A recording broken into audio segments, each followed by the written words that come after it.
Hello everybody and welcome back to my very dead tech channel that I barely use. Anyway, the topic of this video, if the title didn't make that completely obvious, is going to be networks. In this video we're going to cover the different types of network topologies, the two most common being star and bus. We're also going to cover what kind of hardware you need to make a network. We're also going to get into some more advanced stuff like network protocols such as HTTP and FTP. So without further ado, let's just get straight into this.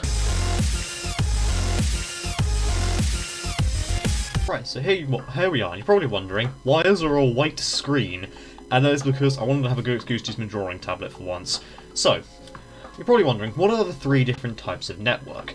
Okay, the most common types of network are LAN, and excuse my handwriting, you have LAN, WAN, and PAN. Now, LAN stands for Local Area Network.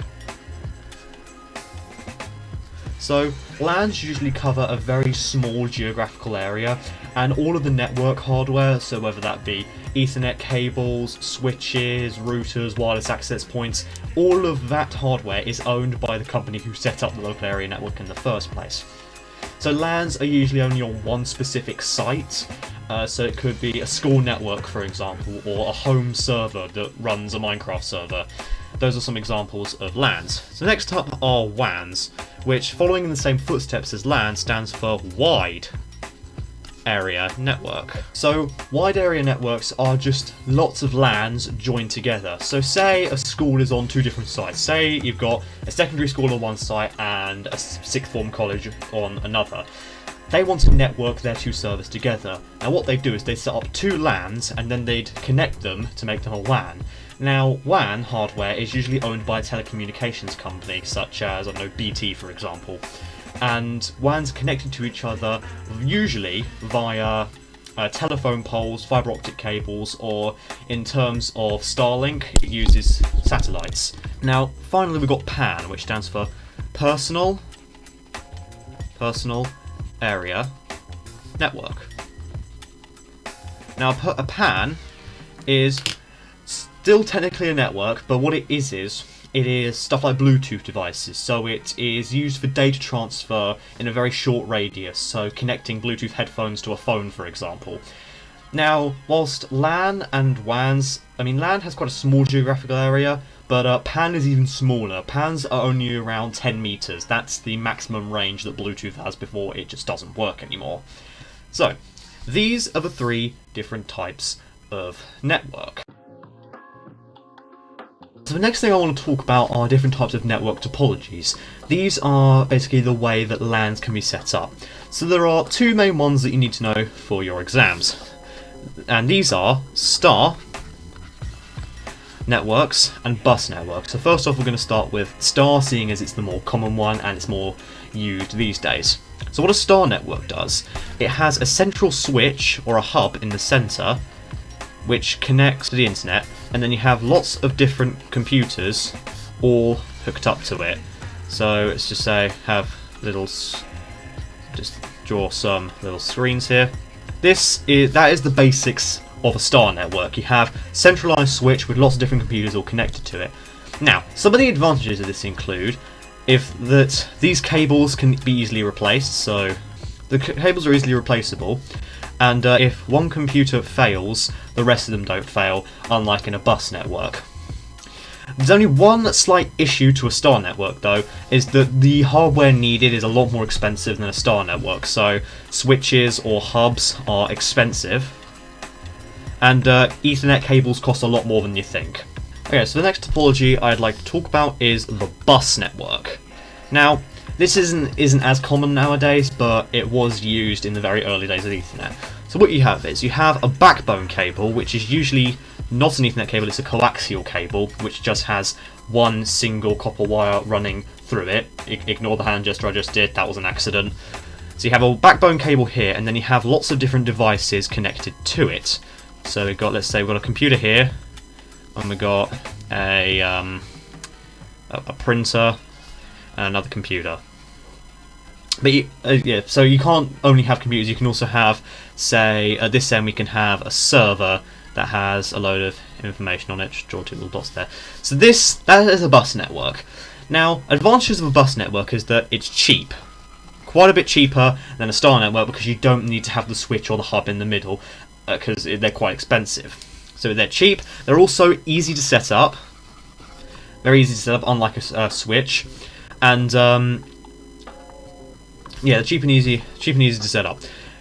Although some of the disadvantages include the fact that if this backbone cable goes down, whole network goes down. So dead cable, dead network. Right, so the next thing I want to talk about are network protocols. Now, this is where it's going to get a bit technical, so feel free to pause the video and make notes at any point. So a network protocol is a set of rules that allow two devices to communicate. So take two servers, for example. Draw two little servers here. And so a user wants to send data from one server to another. But say one server is in Europe, and but this server is in the US. A network protocol allows them to communicate with each other. Now, there are many different types of protocol. If I break out my notes here, first off, we have Ethernet, which is basically a family of related protocols. Same with Wi-Fi. They're not strictly protocols; they're kind of just referring to a load of things. But some of the protocols that are actually protocols are the TCP, which stands for Transmission Control Protocol. We've got UDP,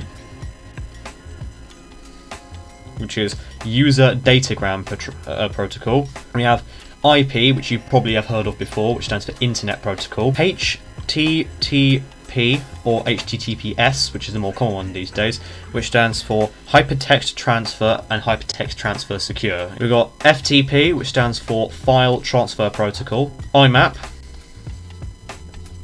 which stands for Internet Message Access.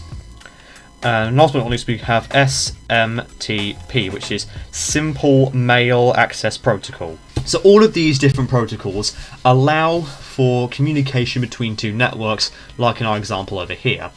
Now I'm going to go into a bit more depth on what each one of these do, starting with TCP. So the first lot of protocols we're going to talk about can kind of be grouped together. So we have TCP, we've got IP, and we have UDP. Now, TCP, what this does is basically allows for error-free data transmission between two servers. So, data between two servers. So, take our little example from earlier with the two servers, but make them much closer together. So, say two servers on a single site. Next we've got IP, or Internet Protocol, which allows for packet sharing, because all data on the internet is sent in little bytes called packets.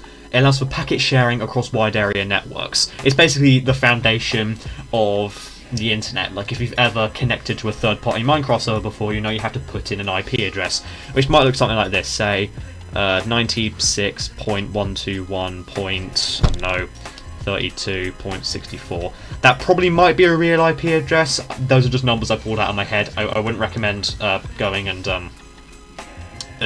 yeah, I wouldn't recommend trying that. So, and also we have this last little one here called UDP, which is User Datagram Protocol, which is basically just TCP, but with no error checking. And it's basically used where speed is put over accuracy. So, speed over accuracy, which makes it perfect for online gaming. That's why I keep lagging all over the place in Warzone. That explains a lot, actually. So the next two protocols we're going to look at are HTTP and HTTPS.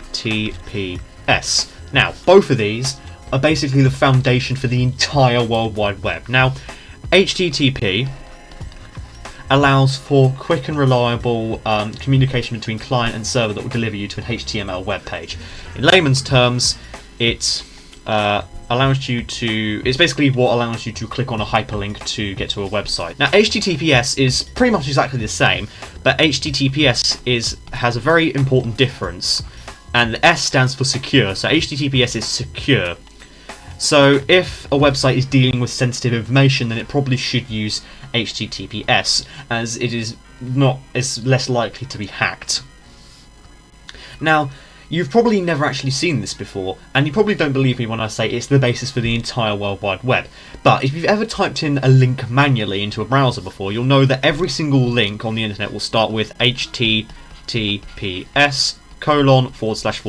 and then say I want to go to the BBC for whatever reason, I go www.bbc.com.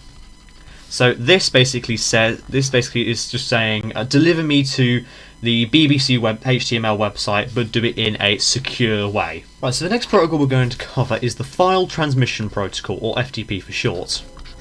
FTP. What this allows you to do is it allows you to send files between two computers, usually over a wide area network. So here's me. I'm gonna draw a little stick figure of me and put some sunglasses on him. That just looks like Baymax. So here's me. So this is me. I'm in the UK, and I want to send an MP3 file to my mate Hans, who's in Germany. So here's Hans. The fact that he's German and called Hans definitely isn't a reference to anything. So if I want to send this MP3 file, I'd send it to him, probably via an FTP application, like uTorrent, for example. If any of you are young enough to remember that. I mean, old enough to remember that. So what I'd do is, I'd use an FTP client, and that would send the MP3 over to him, using the power of IP and the file transfer protocol. So Hans now has my MP3 file, so he can listen to my music, and he thinks it is good.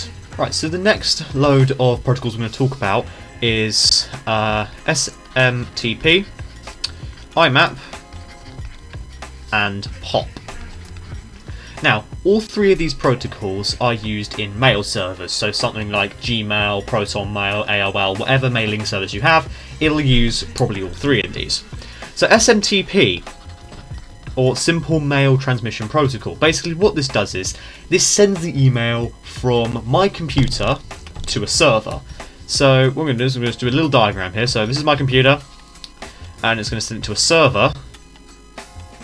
It's going to send it to a server via SMTP, and then that's going to upload it to the internet.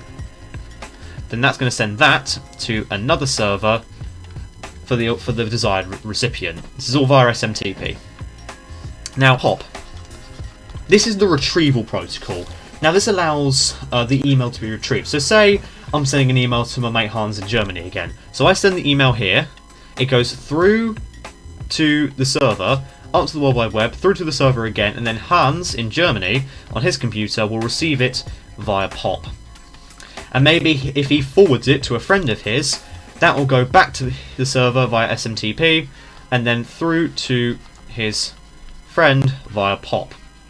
Now, POP is a retrieval thing, but there's one slight problem with it. When it retrieves it from the server, it deletes it from the server and copies it to your computer, which is not very helpful, especially if you're clumsy with your emails like me. This is where IMAP comes in. Now, if I can spell. This is where IMAP comes in. Now, IMAP does the exact same thing as POP, but it keeps it on the server. It's on server.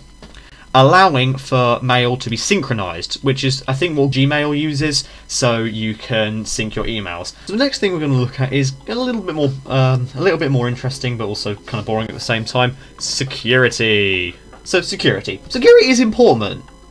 Ignore the voice crack. Security is important. And the reason for this is that there are all kinds of threats on the internet. You got viruses, you got worms, you got Trojans, you got all kinds of nasty things. So security on your server will most definitely help you avoid all of these things. Now, one of the easiest ways to do this is authentication, which in layman's terms is just passwords. So you make a username and password screen and save the usernames and passwords in a database, so that when the user logs in, they are allowed access to the website and any sensitive files that may be on there. Another method is encryption, my personal favourite method of protecting data. Encryption, what this does is, it takes a message, say hello for example, and it basically translates it to complete gibberish. So hello would become, let's say, 7IOP $sign. That's a really poor $sign. It's basically meaning that this cannot be read by anyone unless they have the encryption key, which if I send hello to my friend, they can see that it is hello and not this complete gibberish. Right, next up we got firewalls. Now, unfortunately, though a wall that is burning sounds really, really cool, unfortunately it's not an actual burning wall, even though I wish those existed. Now, a firewall, what it does is it blocks nasties from getting into your server. Blocks viruses from getting into your server. Now, these definitely are kind of a first line of defense against viruses. So if you've got a firewall, this will basically prevent the virus from getting into your system in the first place. Most computers come with one pre-installed. The Windows default one isn't very good. I recommend getting an antivirus like Norton, which has a much better firewall, which can essentially it lets less things through. So firewalls are just like an impenetrable barrier that prevents any nasties from getting into your system. And last one we have MAC address filtering. So a MAC address is hard baked into the hardware. So basically, say my PC's Ethernet MAC address might be, it's usually a hexadecimal number, so it could be A23BC. It's probably not that, but I'm too lazy to find it. So this, say I'm trying to access a server. Now, if I've been banned from this server, it will see my MAC address and it won't let me in, because they've got a filter on it that doesn't allow this specific MAC address in. But say I was good and I begged for my position back, and they took my MAC address off the blacklist. Next time I enter the server, it'll let me in because I'm no longer on the blacklist. Anyway guys, I hope you enjoyed this little video about networks, and I really hope that you could learn a bit more about networks. If you did enjoy the video, consider subscribing, as it does help the channel out a load, and I'm going to try and use this channel a lot more because I think posting stuff about network security and how viruses are bad definitely doesn't follow with the content on my main channel. So, comment, like and subscribe, and I will see you in the next video, whenever that may be. Bye.